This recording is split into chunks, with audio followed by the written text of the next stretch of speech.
Pastor Paul, Bapak Ibu. Shalom. Marilah kita sama-sama membaca firman Tuhan dari Bilangan 15 ayat 1 sampai selesai. Demikian bunyinya. Korban api-apian. Tuhan berfirman kepada Musa, berbicaralah kepada orang Israel dan katakanlah kepada mereka, apabila kamu masuk ke negeri yang akan kuberikan kepadamu menjadi tempat kediamanmu, dan kamu hendak mempersembahkan korban api-apian bagi Tuhan dari lembu sapi atau kambing domba, baik korban bakaran atau korban sembelihan, baik untuk membayar suatu nazar khusus atau sebagai persembahan sukarela, atau pada waktu perayaan-perayaanmu, dan dengan demikian menyediakan bau yang menyenangkan bagi Tuhan. Maka orang yang mempersembahkan persembahannya itu kepada Tuhan haruslah mempersembahkan sebagai korban sajian 1/10 eva tepung yang terbaik diolah dengan 1/4 hin minyak. Dan beserta korban bakaran atau korban sembelihan itu, engkau harus juga mempersembahkan 1/4 hin anggur sebagai korban curahan untuk setiap ekor domba yang dipersembahkan. Tetapi jikalau persembahanmu itu seekor domba jantan, engkau harus mempersembahkan sebagai korban sajian 2/10 eva tepung yang terbaik diolah dengan 1/3 hin minyak. Dan sebagai korban curahan haruslah kau persembahkan 1/3 hin anggur menjadi bau yang menyenangkan bagi Tuhan. Dan apabila engkau mengolah seekor lembu sebagai korban bakaran atau sebagai korban sembelihan, baik untuk membayar suatu nazar khusus maupun sebagai korban keselamatan bagi Tuhan, maka beserta lembu itu haruslah dipersembahkan sebagai korban sajian 3/10 eva tepung yang terbaik, diolah dengan 1/2 hin minyak. Dan sebagai korban curahan haruslah kau persembahkan 1/2 hin anggur. Itulah korban api-apian yang baunya menyenangkan bagi Tuhan. Demikianlah harus diperbuat untuk setiap ekor lembu, dan untuk setiap ekor domba jantan, dan untuk setiap ekor domba atau kambing. Berapapun jumlah hewan yang kamu olah, untuk setiap hewan itu harus kamu perbuat demikian juga. Setiap orang Israel asli haruslah berbuat demikian apabila ia mempersembahkan korban api-apian yang baunya menyenangkan bagi Tuhan.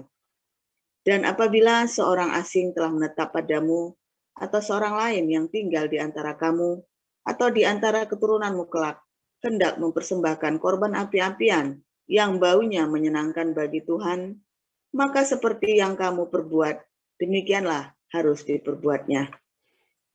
Mengenai jemaah itu haruslah ada satu ketetapan bagi kamu dan bagi orang asing yang tinggal padamu. Itulah suatu ketetapan untuk selama-lamanya bagi kamu turun-temurun. Kamu dan orang asing haruslah sama di hadapan Tuhan. Satu hukum dan satu peraturan berlaku bagi kamu dan bagi orang asing yang tinggal padamu. Lagi berfirmanlah Tuhan kepada Musa, berbicaralah kepada orang Israel dan katakanlah kepada mereka, apabila kamu masuk ke negeri kemana kamu akan kubawa, maka apabila kamu makan roti hasil negeri itu, haruslah kamu mempersembahkan persembahan khusus bagi Tuhan. Tepung jelaimu yang mula-mula haruslah kamu persembahkan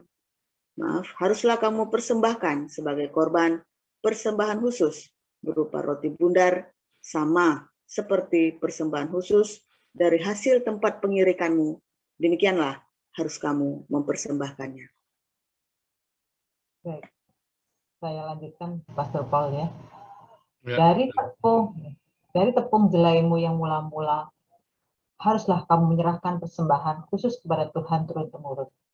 Dosa yang tidak sengaja. Apabila kamu dengan tidak sengaja melalaikan salah satu dari segala perintah ini yang telah difirmankan Tuhan kepada Musa, yakni dari segala yang diperintahkan Tuhan kepadamu dengan perantaraan Musa, mulai dari hari Tuhan memberikan perintah-perintahnya dan seterusnya turun-temurun.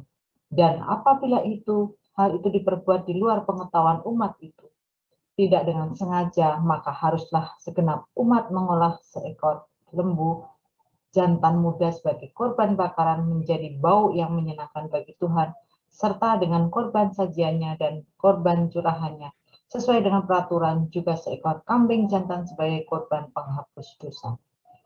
Maka haruslah imam mengadakan pendamaian bagi segenap umat Israel sehingga mereka beroleh pengampunan. Sebab hal itu terjadi tidak dengan sengaja dan karena mereka telah membawa persembahan-persembahan mereka sebagai korban api-apian bagi Tuhan. Juga korban menghapus dosa mereka di hadapan Tuhan karena hal yang tidak disengaja itu.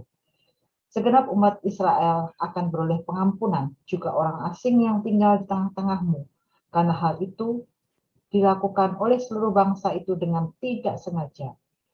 Apabila satu orang saja berbuat dosa dengan tidak sengaja, maka haruslah ia mempersembahkan kambing betina berumur setahun sebagai korban menghapus dosa. Dan imam haruslah mengadakan pendamaian di hadapan Tuhan bagi orang yang dengan tidak sengaja berbuat dosa itu, sehingga orang itu beroleh pengampunan karena telah diadakan pendamaian baginya. Baik bagi orang Israel asli maupun bagi orang asing yang tinggal di tengah-tengah kamu, satu hukum saja berlaku bagi mereka berkenaan dengan orang yang berbuat dosa dengan tidak sengaja. Tetapi orang yang berbuat sesuatu dengan sengaja, baik orang Israel asli, baik orang asing, orang itu menjadi penista Tuhan. Dia harus dilenyapkan dari tengah-tengah bangsanya. Sebab ia memandang hina terhadap firman Tuhan dan merombak perintahnya, pastilah orang itu dilenyapkan, kesalahannya akan tertimpa atasnya. Orang yang melanggar peraturan Sabat. Ketika orang Israel ada di padang gurun, didapati merekalah seseorang yang mengumpulkan kayu api pada hari Sabat. Lalu orang-orang mendapati dia sedang mengumpulkan kayu api itu, menghadapkan dia kepada Musa dan Harun dan segenap umat itu. Orang itu dimasukkan dalam tahanan oleh tanah, belum ditentukan apa yang harus dilakukan kepadanya. Lalu berfirmanlah Tuhan kepada Musa, orang itu pastilah dihukum mati, segenap umat Israel harus melontari dia dengan batu di luar tempat perkemahan. Lalu segenap umat menggiring dia keluar tempat perkemahan, kemudian dia dilontari dengan batu, sehingga ia mati seperti yang difirmankan Tuhan kepada Musa. Jumbai peringatan. Tuhan berfirman kepada Musa, berbicaralah kepada orang Israel dan katakanlah kepada mereka bahwa mereka harus membuat jumbai-jumbai pada puncak baju mereka, turun-temurun, dan dalam jumbai-jumbai puncak itu haruslah dibubuh benang ungu kebiru-biruan. Maka jumbai itu akan mengingatkan kamu apabila kamu melihatnya kepada segala perintah Tuhan, sehingga kamu melakukannya dan tidak lagi menuruti hatimu atau matamu sendiri, seperti biasa kamu perbuat dalam ketidaksetiaanmu terhadap Tuhan. Maksudnya supaya kamu mengingat dan melakukan segala perintahku dan menjadi kudus bagi Allahmu. Akulah Tuhan Allahmu yang telah membawa kamu keluar dari tanah Mesir, supaya aku menjadi Allah bagimu. Akulah Tuhan Allahmu. Demikian firman Tuhan. Silakan Bu Sarma, Matius 7 ayat 12 sampai selesai. 29. Jalan yang benar. Segala sesuatu yang kamu kehendaki supaya orang perbuat kepadamu, perbuatlah demikian juga kepada mereka. Itulah isi seluruh hukum Taurat dan kitab para nabi. Masuklah melalui pintu yang sesak itu, karena lebarlah pintu dan luaslah jalan yang menuju kepada kebinasaan, dan banyak orang yang masuk melaluinya. Karena sesaklah pintu dan sempitlah jalan yang menuju kepada kehidupan, dan sedikit orang yang mendapatinya. Hal pengajaran yang sesat. Waspadalah terhadap nabi-nabi palsu yang datang kepadamu dengan menyamar seperti domba, tetapi sesungguhnya mereka adalah serigala yang buas. Dari buahnya lah kamu akan mengenal mereka. Dapatkah orang memetik buah anggur dari semak duri atau buah ara dari rumput duri? Demikianlah setiap pohon yang baik menghasilkan buah yang baik, sedang pohon yang tidak baik menghasilkan buah yang tidak baik. Tidak mungkin pohon yang baik itu menghasilkan buah yang tidak baik, ataupun pohon yang tidak baik itu menghasilkan buah yang baik. Dan setiap pohon yang tidak menghasilkan buah yang baik pasti ditebang dan dibuang ke dalam api. Jadi dari buahnya lah kamu akan mengenal mereka. Bukan setiap orang yang berseru kepadaku, Tuhan, Tuhan, akan masuk ke dalam kerajaan surga, melainkan Dia yang melakukan kehendak Bapakku yang di surga. Pada hari terakhir banyak orang akan berseru kepadaku, Tuhan, Tuhan, bukankah kami bernubuat demi nama-Mu dan mengusir setan demi nama-Mu dan mengadakan banyak mujizat demi nama-Mu juga? Pada waktu itulah aku akan berterus terang kepada mereka dan berkata, aku tidak pernah mengenal kamu. Nyahlah daripadaku, kamu sekalian pembuat kejahatan. Dua macam dasar. Setiap orang yang mendengar perkataanku ini dan melakukannya, dia sama dengan orang yang bijaksana, yang mendirikan rumahnya di atas batu. Kemudian turunlah hujan dan datanglah banjir, lalu angin melanda rumah itu, tetapi rumah itu tidak rubuh sebab didirikan di atas batu. Tetapi setiap orang yang mendengar perkataanku ini dan tidak melakukannya, dia sama dengan orang bodoh, yang mendirikan rumahnya di atas pasir. Kemudian turunlah hujan dan datanglah banjir, lalu angin melanda rumah itu, sehingga rubuhlah rumah itu dan hebatlah kerusakannya. Pesan pendengar, dan setelah Yesus mengakhiri perkataan ini, takjublah orang banyak itu mendengar pengajarannya, sebab ia mengajar mereka sebagai orang yang berkuasa, tidak seperti ahli-ahli Taurat mereka. Demikian. Ya, kita lanjut, Matius 22 ayat 36 sampai 40. Ibu Ana akan membacakannya. Matius 22 ayat 36 sampai 40.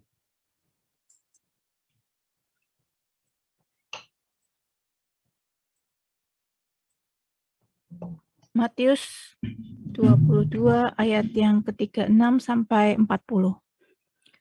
Guru, hukum manakah yang terutama dalam hukum Taurat?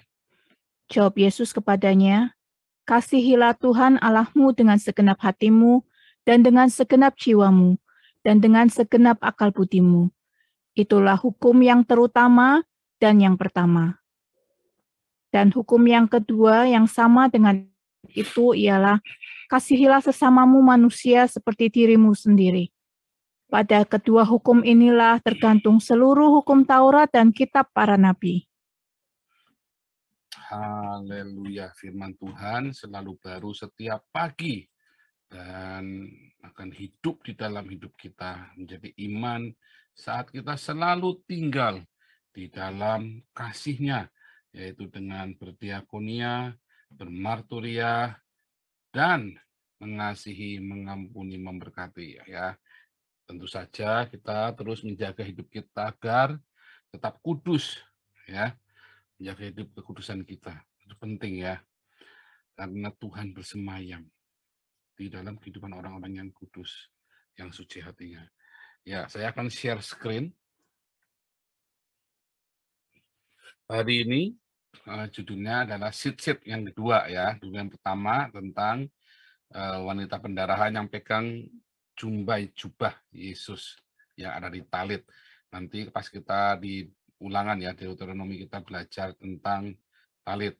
Tapi kini kita belajar sit-sitnya, ujung jubahnya itu, ya. Kemarin kita belajar sit-sit itu, ya, adalah ujung jubah itu, benang-benang itu, ya.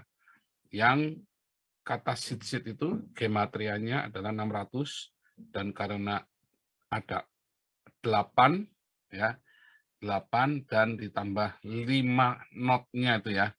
Jadi 13. Jadi 613 itu cara menghitung. Sehingga sit-sit itu ceritanya adalah seluruh hukum Torah. 613 mitzvot Torah.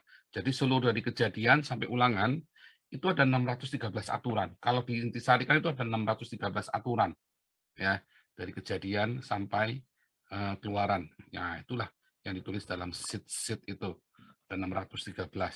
Makanya tadi kalau kita baca di dalam Bilangan 15, setiap baju, kalau kita pakai baju, ya, orang-orang Yahudi itu harus dikasih sit-sit supaya mereka selalu ingat ujung jubahnya itu, ya. Nah, supaya mereka selalu ingat. Ini bentar, saya lupa. Sebentar.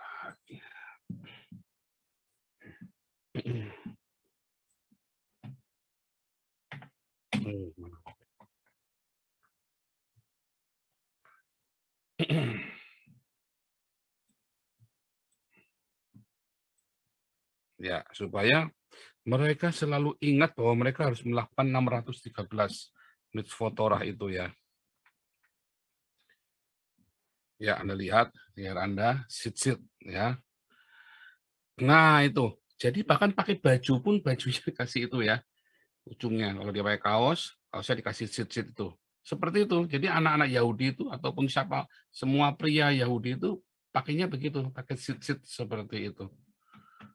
Nah, saya harus make sure suara saya, videonya kurang bagus. Itu dia. Tolong responnya dari teman-teman yang lain, bentuknya videonya kurang bagus atau saya yang kurang ganteng. Ini maksudnya nyindir kali ya. Bagus Pak, bagus. Di YouTube agak putus Pak. Putus ya. Yang lain semua suara oke ya. Oke Pak Paul. Suara aman suara. Suara aman ya. Oke. Jadi inilah sit-sit ya yang ada di layar Anda, itulah sit-sit. Ya. Ini ya. Nah, itulah sit-sit. Nah, ini ya. Mereka pakai 4 ya. 1, 2, dan sebelah kanan 2 ini ya. Nah, ini juga sama ini ya.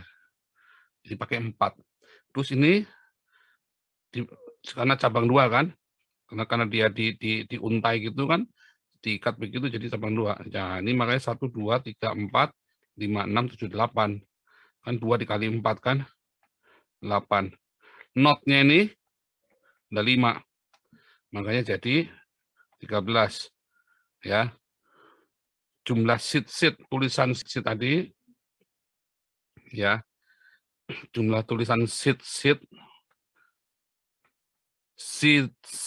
ya. Sit-sit tulisannya gini ya.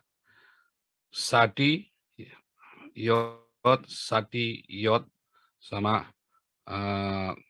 tet ya, sama tau. Nah, sit-sit ini jumlahnya 613, 600. Jadi 600 ditambah tadi 13 sama dengan 613. Bukan kata saya, katanya para rabbinik itu ya. Nah, kalau dia nggak pakai ininya nggak ada, di bajunya dia nggak dibikin begitu, maka dia pakai rompi begini. Pakai rompi ditambahin tali begini. Kebayang ya? Nah, kalau baca bilangan sekarang sudah senang ya. Ujung jumbai bajunya dikasih jumbai, bingung kita seperti apa, nggak kebayang. Nah, sekarang tak tunjukin. Bahkan mereka jual loh. Mereka jual untuk harian ya, t-shirt dengan sit-sit. Ya. Dijual, bahkan dijual. Karena mereka harus itu kewajiban mereka. Mereka main, mereka di pasar, mereka lagi kerja di sawah, mereka lagi di kantor, mereka pakai begitu. Ya. Jadi bajunya mereka, kalau misalnya mereka pakai kemeja begitu, udah pakai kemeja rapi, pakai dasi, pakai jas, ya sebelum pakai jas, maka dikasih rompi dulu di dalamnya, ada sit-sitnya, terus baru pakai jas. Seperti itu ya.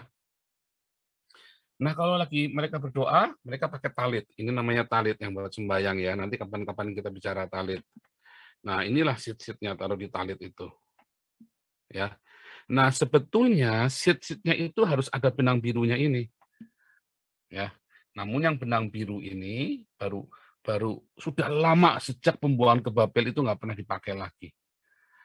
Nah, baru di belakangan ini orang-orang Sephardik, orang-orang Yahudi yang Sephardik, yaitu yang tinggal di Yaman, di Irak, di Mesopotamia, mereka pakai ini.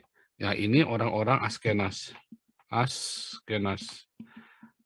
Yahudi Askenas ini yang tinggal di daerah Eropa lah, gampangnya Eropa gitu ya. Mereka pakai bahasa Yiddish. Ya, kalau lihat di Google ada bahasa Yiddish. Itu Yahudi campur Jerman itu ya, bahasa Yiddish. Nah ini orang-orang Sephardik pakainya ini, orang Yiddish pakainya ini modelnya. Orang Askenas pakainya ini. Ini Yiddish ini bahasa ya, bahasa Yiddish. Ariel Sharon semua itu pakai bahasanya Yiddish mereka ya. Orang-orang yang dari Holocaust itu semua orang-orang yang pakai bahasa Yiddish, orang yang di Belanda, yang di Poland, yang di Rusia, itu orang-orang Askenas yang berbahasa Yiddish, Yahudi berasal Ibrani campur Jerman. Nah, ini orang-orang Sephardik, nah, Yahudi yang di Yaman, yang di Oman, yang di daerah Arab, tanah Arab, Spanyol, yang mereka pakai itu orang Sephardic. Nah, ini kalau ini talitnya. Tapi sekarang kita balik ke ininya ya. Nah, ini kita lagi cerita tentang sit-sit, yaitu mitzvot Torah. Talit adalah sebuah mitzvot Torah ya. Mitzvot. Kalau satu ini mitzvot karena banyak. Kalau satu namanya mitzvah. Ya. Ini ada 613. Kalau mitzvah ini cuma satu. Mitzvah. Nah, setiap mitzvah, nah gitu ya. Nah, itu namanya 613. Jadi, dari Kejadian sampai dengan Ulangan, ya, dari Beresit, terus dari Beresit, Keluaran, Shemot, terus Vayikra, Imamat, terus Bilangan, Bamidbar, terus Ulangan, Davarim, atau Dabarim gitu ya, Davarim. 1, 2, 3, 4, 5. Total Kejadian sampai Ulangan itu ada 613 mitzvot. Nah, 613 mitzvot ini ya diringkas menjadi 10 ya, 10 hukum Taurat. Tetapi tadi kalau kita baca di dalam Matius 22, ternyata yang 10 hukum Taurat ini ternyata ada 2. Kasihi Tuhan, kasihi sesama. Ya. Tapi di dalam Matius 7 ayat 20 ayat 12 tadi, Matius 7 ayat 12, ternyata total ini pun akhirnya cuman 1. Kesimpulannya cuman 1. Matius 7 ayat 12 ya. Kita baca Matius 7 ayat 12. Matius 7 ayat 12. Segala sesuatu yang kamu kehendaki supaya orang perbuat kepadamu, perbuatlah demikian juga kepada mereka. Itulah isi seluruh hukum Taurat dan kitab para nabi. Simpel banget ya. Simpel banget. Jadi, apakah Anda bisa menghafal seluruh isi Alkitab? Bisa. Hafalkanlah ini saja. Alkitab yang tebel itu 31.000 ayat itu ya. Yang isinya 31.000 ayat. Kalau Al-Qur'an kan 6.000 ayat.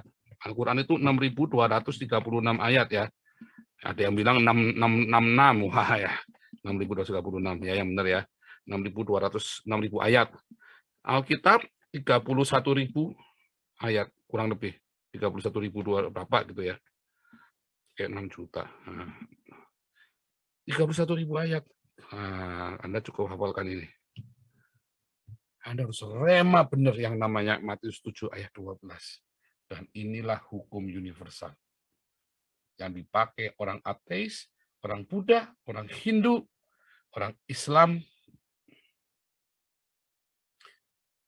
orang humanis, orang sosialis, orang komunis, semua setuju dengan ayat ini.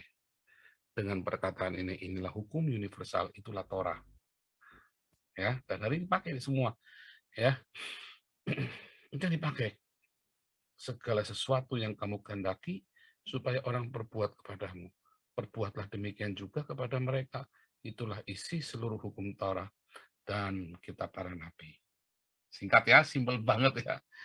Nah, tetapi ketika Anda menjalankannya, wah bisa nabrak-nabrak tuh. Ini hal yang simpel. Tapi banyak orang tidak bisa melakukannya. Makanya Bilangan 15 diawali dengan apa? Korban. Mengapa korban? Pertama, karena kita harus korbankan dulu daging kita. Anda nggak bisa. Mustahil ikut Yesus kalau Anda tidak sangkal diri setiap hari. Hari Minggu kemarin, Koinonia online, saya bilang, bagaimana caranya supaya nanti di masa aniaya Anda tidak menyangkal Yesus. Setiap hari sangkal diri, pikul salib. Latihan ini Anda baru tetangga buang sampah di depan pagar rumah, Anda sumpah serapahnya dari kebun raya Ragunan sampai kebun raya di Jerman. Keluar semua. Repot itu.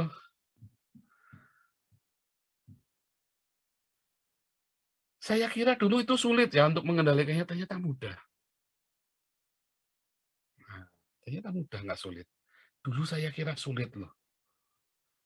Sangkal diri itu. Kalau Tuhan suruh, pasti mudah. Tuhan nggak pernah suruh yang sulit-sulit. Masalahnya kita nggak mau jalanin. Nggak mau. Kenapa nggak mau? Karena kita tidak menjadikan Yesus sebagai Tuhan. Kitalah Tuhannya. Yesus jongosnya. Sorry. Iya kan? Yesus jongosnya. Itu fakta. Anda boleh segala macam alasan seperti Anies Baswedan ya. Import kontainer sampah dari Jerman kalau perlu. Boleh. Nah, kalau perlu tak imporkan. Ya kan? Pokoknya alasannya sampah semua. Sama seperti Anies Baswedan. Yang penting alasannya sampah semua pokoknya. Kalau perlu nanti Pak Iman support lagi sama septic tanknya. Ya itulah nyatanya. Tetapi ya setelah Anda korban, ya nanti ada dosa yang tidak disengaja. Karena pada kenyataannya kita harus fair. Kadang-kadang kita lupa atau kita salah tingkah atau yang kita sebut namanya kagok. Bingung kita salah tingkah apa ya udahlah jadi dah. Padahal bukan hati kita nggak mau begitu, kita nyesel. Itulah dosa yang tidak disengaja. Ya toh? Ada pertama kita korban daging kita sembelih. Ya toh? Kalau korban kita lembu domba semua itu kan kita sembelihan. Kita ada anggur, ada tepung gandum itu semua udah cintalah semua ya. Ada tepung, ya kan roti kan, semua itu ceritanya adalah tapi intinya adalah korban. Kita korbankan daging kita. Nah, karena kita sadar, seringkali kita juga melakukan. Kalau Anda tahu diri, Anda juga kadang-kadang melakukan hal yang tidak pas sama orang lain. Maka tadi ya sebenarnya ayat ini kita baca Matius 7 itu dari ayat 1. Jangan menghakimi. Ya, sebetulnya ayat itu kita baca dari atas, dari ayat 1. Matius 7 itu jangan menghakimi. Kita sadar, kita tahu diri, makanya jangan menghakimi. Kalau ada orang salah, ya kita jangan tuding-tuding dia, tetapi kita nasihati. Kan begitu kan? Suamimu salah, jangan dihakimi. Ya. Ketika suaminya lagi jadi pengangguran, jangan dilempar pakai panci. Itu seperti tidur disambar gledek itu. Lagi tidur, ketawa, jangan ketawa. Kasihan, lagi minum teh panas. Ini bukan pengalaman pribadi loh ya. Bukan pengalaman pribadi, bukan.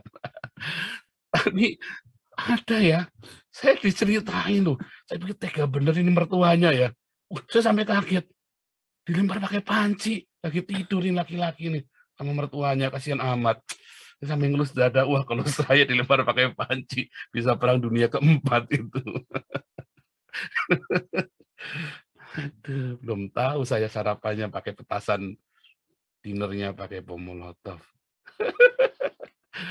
Tapi itu yang terjadi kan.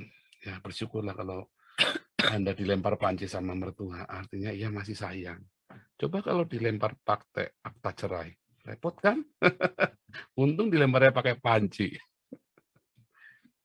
Wah, nanti Anda ini mertua-mertua langsung punya ide. Besok saya lempar pakai akta cerai. Itu jangan dong, malah saya ngasih ide lagi.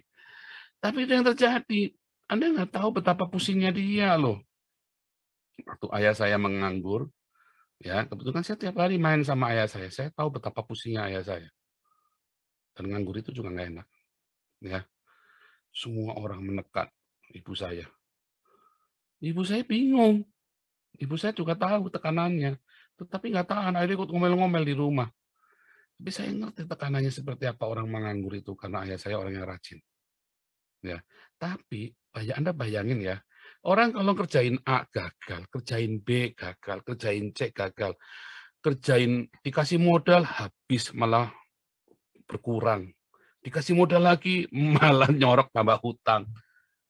Coba, kalau cuma 5 kali bikin begitu nggak apa-apa, kalau 20 kali bikin begitu, duitnya nggak tambah banyak, malah tambah utangnya tambah banyak, karena setiap gagal nyorok duitnya. Terus apa yang Anda lakukan sebagai laki-laki? Mendingan diam aja. Anda tahu, wah gua ini lagi suek, lagi bawa sial nih. Ya toh, bahasanya kan begitu. Sadar nggak sih lu para mertua? Lu para mertua.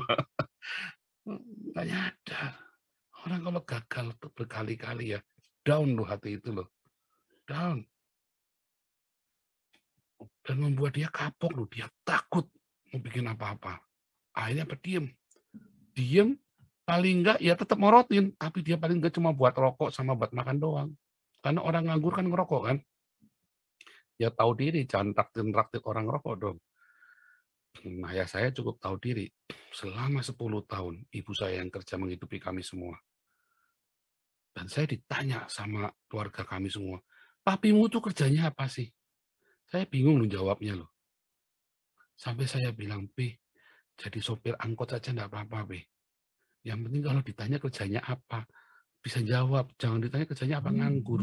Bingung jawabnya. Nah, tapi saya nggak nyadar. Tapi saya kalau jadi supir angkot, kalau disalip angkotnya, dipepet, dia turun digebukin yang nyalip itu. Repot, pusing dah pokoknya. Nah itu tadi, bekas preman. Bekas preman lah gimana? Bekas preman, bekas anak orang kaya, dia sendiri sudah punya mobil bagus, tiba-tiba jatuh bangkrut, kebakaran usahanya. Terus usaha apa aja bisa jatuh terus. Nah, bayangin ya Anda ya, kalau ada orang seperti itu. Tetapi kuncinya sebenarnya apa? Karena dia tidak hidup di dalam berkat Tuhan. Ya, ayah saya menyimpan kemarahan dengan ibunya. Kuncinya itu sebetulnya. Kalau ayah saya berdamai dengan ibunya, berkat itu akan mengalir. Mengapa tidak bisa berdamai? Ya karena ada masalah-masalah yang lain. Panjang ceritanya ya. Kita nggak cerita itu. Tetapi intinya adalah hasil. Kita kan nggak bisa berharap semua orang cinta Tuhan, semua orang lahir baru begitu. Ya, ya anakmu carinya yang ganteng ya salah sendiri. Coba carinya yang kayak saya. Yang dapat anak. Close. Repot. Itulah repotnya di situ. Dari asalnya sudah salah. Kamu carinya anak orang kaya, carinya yang ganteng kayak artis. Kamu tahu nggak kalau laki-laki ganteng kayak artis itu? Satu, dia pasti seleranya sama-sama ganteng, sama-sama six pack. Kamu cari yang gembul kayak saya, kayak Gilbert. Nah, itu pasti normal seleranya. Kalau yang six pack ya senengnya sama yang six pack lagi. Coba ini kan lagi tren sekarang. Ya kan? Steve ya Adam sama Steve itu kan lagi tren sekarang. Kemarin saya di supermarket, ini orang tinggi besar, badannya 190 kali tingginya ya, tinggi gede gitu ya, badannya sterek pakai kaosnya street gitu. Saya sampai minder saya jalan. Saya kan cuma 170. Udah gitu timbangan saya sekarang 90 lebih lagi kan. Nah dia waduh, Anda kebayang rasa mindernya atau Anda kebayang kan? Saya mau nangis kita nih. Jalan gitu. Wah dia sambil dorong kereta gitu yang dia dorong. Dalam hati saya sampai mikir sampai menggigil kaca gitu loh, takut saya itu minder gitu kan. Terus tiba-tiba ada orang gede lagi badannya keluar saudara. Wah jalan begitu kan. Wah tambah minder saya, tambah minggir saya. Orang-orang nonton dia semua saudaraku. Wah cewek-cewek cantik pada nangkep dia semua. Terus nggak taunya apa saudaraku. Terus dia tangannya gini sambil cium, berdua gitu. Aduh, lama. Ngetiar. Dalam hati, Masya Allah, Alhamdulillah. Saya masih normal. Ampuni aku. Anyway, saudaraku, makanya jangan cari yang begitu, yang standar-standar. Anda cari yang dalam Tuhan, yang cinta Tuhan. Bukan yang rajin pelayanan, bukan. Yang cinta Tuhan. Yang cinta Tuhan itu yang belajar. Orang biasa kerja keras, yang suka, yang berdiakonia, yang rajin berinteraksi sesama normal, cumanya di kamar terus. Wah yang penting ganteng Pak, wah repot kamu yang ganteng ke kamar terus. Ya, saya punya saudara ya, saya punya saudara. Ganteng, saudara, kayak Superboy. Asli kan kayak Superboy. Tingginya juga tinggi ya, 190 tinggi gitu, ganteng. Bodinya sterek tapi nggak bodyguard begitu ya, sterek aja gitu kayak Superboy lah. Karena kalau lihat Superboy itu, nah itu kayak dia itu, om saya itu. Terus jalan sama tante saya, tik tik tik tik, pergi ke supermarket. Terus ada ini ya, ada tante-tante lagi tanya lagi, kamu tuh ganteng sekali. Ses, adiknya kok ganteng ya? Terus tanya, kamu mau nggak saya tante kenalin sama keponakannya tante? Terus si saudara saya ini bilang, ya tengok, ganteng nggak? Tante saya langsung pegangan kepala, bawa pulang, cepet pulang. Hati-hati loh. Ya, jadi saudaraku, mari kita belajar. Ya, kita sekarang belajar. Cari yang kehendak Tuhan, berdoa. Enggak selalu yang aktif di gereja. Saya bilang sama anak saya, kalau cari cewek itu jangan yang aktif pelayanan di gereja. Nanti kamu ditinggal-tinggal, kamu pelayanan terus dia. Katanya nanti enggak cinta Tuhan. Jangan. Cinta Tuhan itu bukan aktif di gereja. Gitu ya. Nah, saudara, balik lagi. Jadi saudara, belajarlah. Ya, satu, jangan menghakimi. Anda nggak tahu apa yang terjadi dalam hidup dia. Lalu yang kedua, ya saudaraku, belajar untuk merenungkan firman Tuhan. Itulah gunanya Sabat. Ya, tolong sapu tangan ya. Ngobrol kita banyak banget. Belajarlah menghormati hari Sabat.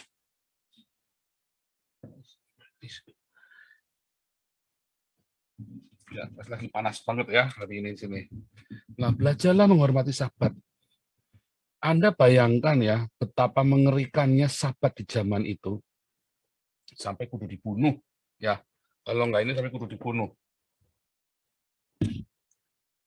Kalau enggak merayakan Sabat dirajam pakai batu, bayangin seberapa mengerikannya itu. Tapi sebetulnya kalau Anda bayangkan ya, itu menjadi pola orang-orang Israel saat itu, menjadi ciri khasnya orang Israel, bahwa setiap minggu mereka ada satu hari, semua sepi, tidak ada kegiatan apapun, mereka hanya fokus kepada Tuhan dan keluarganya. Orang sibuk, zaman dulu orang sudah sibuk sekali, sudah jangan pikir cuma di Jakarta doang yang sibuk. Saya dulu Jakarta berangkat jam 5, pulang jam 11 malam ya, ngeri. Untung anak saya nggak manggil om lagi. Om siapa? Saya bingung kan. Hah? Mama ada di mana? Mama lagi sama papa lah, bingung kan saya nanti kalau saya bilang begitu. Untung nggak terjadi begitu. Zaman itu juga sibuk, saudara, orang-orang itu. Mereka kerja tiap hari. Tapi Tuhan bilang, Sabat itu untuk manusia. Bukan manusia untuk hari Sabat, kata Tuhan Yesus. Kita belajar untuk merenung, menghitung hari-hari kita. Ya, dengan keluarga. Kita bercengkerama, ayo anak-anak diajar. Harus punya Sabat buat keluarga. Ya, itu penting sekali. Makanya itu tadi 613 mitzvot itu. Intinya apa? Segala sesuatu yang kamu kehendaki supaya orang berbuat kepadamu, perbuatlah demikian juga kepada mereka. Anda jalaninya ini ya harus benar-benar hikmat Tuhan. Minta hikmat. Karena ketika kita melakukan apa yang orang lain kehendaki supaya orang berbuat kepada kita, lalu kita mau berbuat ke orang lain, seringkali Anda malah diinjek. Cilaka. Tujuannya baik, diinjek sisan. Nah, itulah namanya ngelunjak. Pak, nggak tahu sih ini. Mertua saya ini ngelunjak, Pak. Yang jadi mertua, pastor nggak tahu sih mantu saya ini ngelunjak. Nah, belum tentu ya, belum tentu. Karena Anda ketika melakukan kebaikan ada maunya, dan di sananya sudah nangkep maunya Anda. Akhirnya berintrik kan, kebaikan itu ada intriknya, ya repot. Itulah ketulusan hati. Makanya cerdik seperti ular, tulis seperti merpati itu perlu. Kita tahu firman Tuhan, tapi kita harus tahu tulus. Seringkali orang tahu banyak firman Tuhan buat ngakali. Nanti mertuanya bilang, firman Tuhan berkata, yang tidak bekerja jangan makan.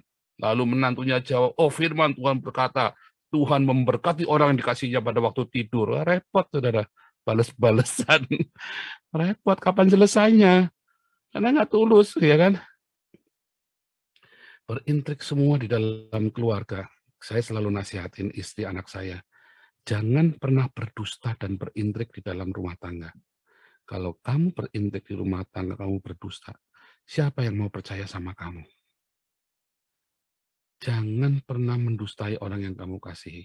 Karena sekali dia tidak percaya kamu lagi, siapa yang mau percaya? Orang lain boleh tidak percaya sama kita. Jangan sampai orang yang kita kasih itu tidak percaya sama kita. Ya, tapi ingat ya, anyway, ini penting ya Matius 7 ayat 12. Dan Anda harus benar-benar belajar firman Tuhan. Supaya Anda punya hikmat waktu melakukannya. Tidak dimanfaatkan, tidak dimanipulasi oleh orang lain. Dan Anda penuh dengan sukacita melakukannya. Karena ketika Anda melakukan Matius 7 ayat 12, orang belum tentu melakukan begitu kepadamu. Ya kan? Oh, saya ingin mengampuni orang lain, tapi orang tidak mengampunimu. Saya ingin supaya utangnya orang lain, supaya kalau saya punya salah, punya utang diampuni. Lalu Anda hapus utang. Belum tentu orang lain menghapus utangmu. Anda minta hikmat sama Tuhan. Tiap hari. Makanya itulah gunanya Sabat. Itulah gunanya Sabat. Supaya Anda merenung, datang sama Tuhan, minta hikmat. Tiap hari isi dengan firman Tuhan, sehingga Anda punya hikmat. Ya, sehingga Anda punya hikmat. Supaya Anda tidak tertuduh, supaya tidak ngawur.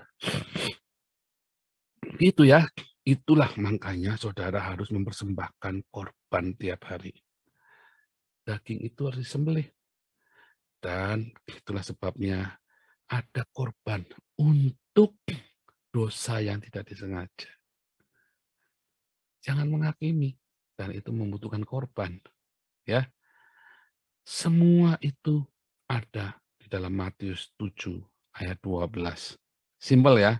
Kiranya firman Tuhan pada pagi hari ini membuat Anda hidup dalam kemenangan, mengatasi semua hawa nafsu kita, mengatasi semua perselisihan, perseteruan, semua kerugian-kerugian kebangkrutan dalam hidupmu, dan memberikan terobosan buat keluargamu dan hubunganmu dengan seisi rumahmu dan dengan mertuamu. Haleluya. Tuhan Yesus memberkati. Kita akan berdoa untuk buku Pancasila. Ini Amin Wijaya, tolong segera masuk supaya berdoa buat proyek diakonia. Amin Wijaya mana nih? Amin Wijaya. Tongak, intip, agak masuk. Ya, oke, kita berdoa dulu untuk ini ya, buku Pancasila dan proyek diakonia ini. Amin Wijaya nggak masuk soalnya. Jadi kita yang berdoa adalah Pak